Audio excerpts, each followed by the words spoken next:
अस्सलाम वालेकुम स्टूडेंट्स। इस स्पेसिफिक वीडियो में हम ऑटम 2025 का क्वेश्चन नंबर 5 डिस्कस कर रहे हैं। ये IAS 36 का क्वेश्चन है और थियोरेटिकल क्वेश्चन है। और ये क्वेश्चन प्योरली IAS से ही एज इट इज़ आपको समझ कर लिखना है।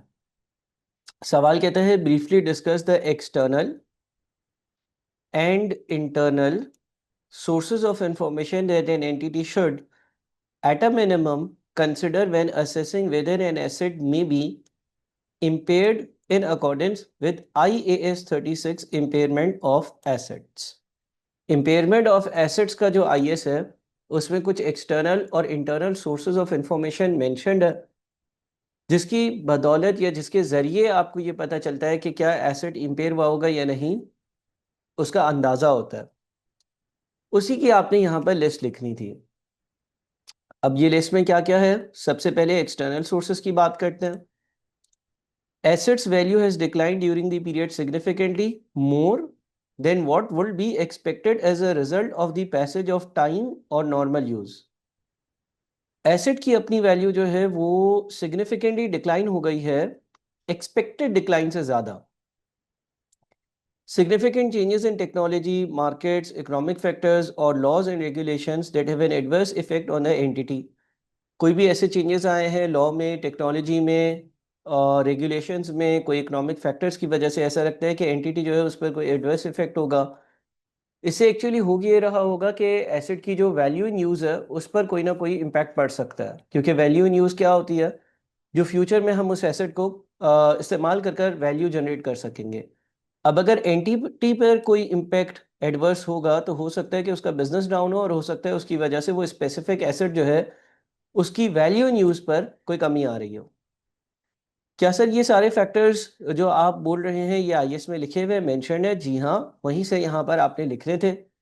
N increase in market interest rates और the rate of return on investments affecting the value in use of the asset. Again ये फैक्टर भी वैल्यू इन यूज को इफेक्ट करता है, क्योंकि आप डिस्काउंटिंग के लिए जो रेट यूज करते हो उस रेट पर चेंज आ गया अगर, तो आपकी जो प्रेजेंट वैल्यू है कैश फ्लोज की वो भी चेंज हो जाएंगी।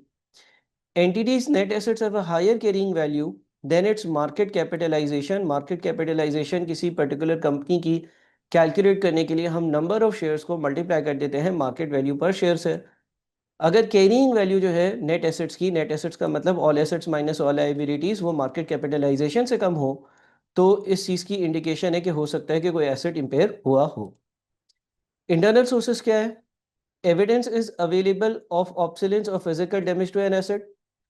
कोई एसेट ऐसा है जिसको जो फिजिकली डैमेज हो गया है, कोई ऑब्सोलेंस हो गई है। Significant adverse changes including the asset becoming idle, plans to discontinue और restructure the operation to which an asset belongs. कोई रीस्ट्रक्चरिंग हुई है जिसकी वजह से एक पर्टिकुलर एसेट अब आइडल रहेगा तो उसकी वैल्यू इन यूज रिड्यूस हो सकती है।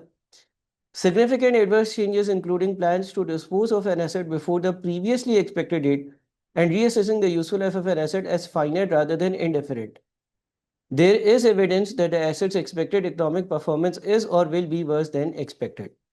अब ये तमाम इंटरनल और एक्सटर्नल सोर्सेस क्या सर हमें याद रखनी होंगी? जी हाँ बिल्कुल।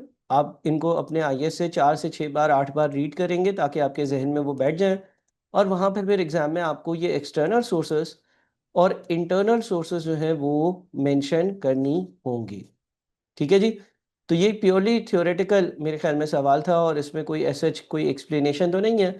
बहरहाल मैंने रीड कर कर आपको सुना दिया, और आप लोगों ने यही कंडीशन जो है वो 2 4 5 बार रीड करनी होंगी, या आपके पास पूछी जा सकती है। अपना ख्याल रखिएगा। Thank you so much. अल्लाह हाफिज़।